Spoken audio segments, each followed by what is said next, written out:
For this project, I decided to build a new chicken enclosure out of pallets because the old chickens stopped laying and we need a new place to kind of get the chicks up to size. Like any good adventure, this starts in my car going out to get new materials. And for this, I decided to kind of go industrial parks because that's also a really good source for free wood, at least pallet wood. And if you know how to use it, it's just as good. So you come to this giant pile, and it is just by the road. Don't go like deep or behind people's buildings. Like, ask permission if it is any chance that they're not tossing it out. Ask permission. Just want to restate that again. No trespassing. So here I'm kind of just breaking apart the pallets using a hammer. Yeah, no, I get the fact that I'm doing this without shoes on, but in all my years I've never actually stepped on a nail.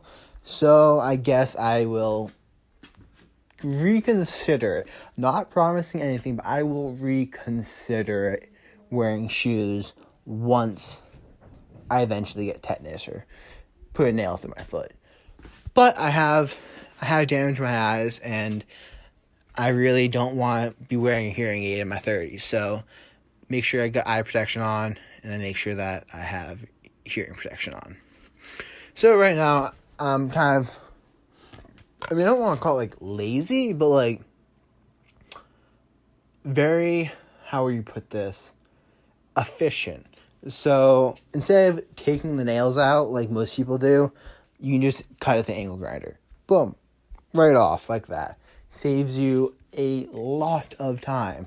And for most of this wood, I'm not going to be cutting it with, at least not cutting on the nails with a chop saw. So it doesn't matter. Like, you can just leave the nails in, and I think it actually adds a little bit to the texture and makes it look cool and gives it like an industrial-esque feel to it.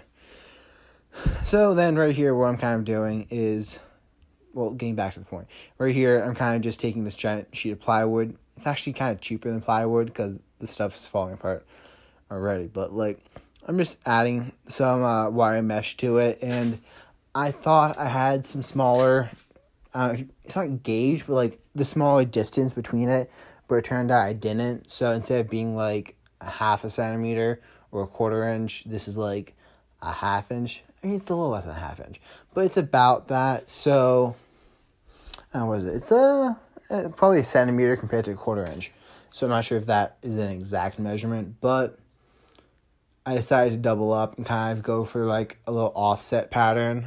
And that way the chick's feet wouldn't go through. And honestly, for the first 2 weeks, what I've been doing is just putting down, like, I just cut open a paper bag or put some cardboard down until their feet are big enough, because I think you can injure their feet if you have them walk on like wire mesh before they get too big. So in the meantime, just put down some paper towels or cardboard. But the whole point of the mesh is they poop and they pee a lot, so it kind of just lets that all fall to the bottom, and then I can sweep it out. And wow, we got far in the video while I was talking about that. So anyways, put the walls up, and that kind of just keeps all the chicks in. The bottom here, you can kind of pull it out, and then I'm going to make something kind of like a push broom with a dowel on it, so I can just kind of push all the poop out to one side. I mean, the pee's going to dry, and I don't expect it to be an issue, but all the poop, you can just kind of take it outside and get rid of it. I did put it up on wheels. I didn't videotape that part. I'm sorry, but it is on wheels. Like I talk about in most of my projects, I do love putting stuff up on desk wheels. Anyways, it looks like I kind of rambled on with all the time I do have. So, yeah, this project was really fun to do and is going to produce a lot of eggs in the future. Have a great week.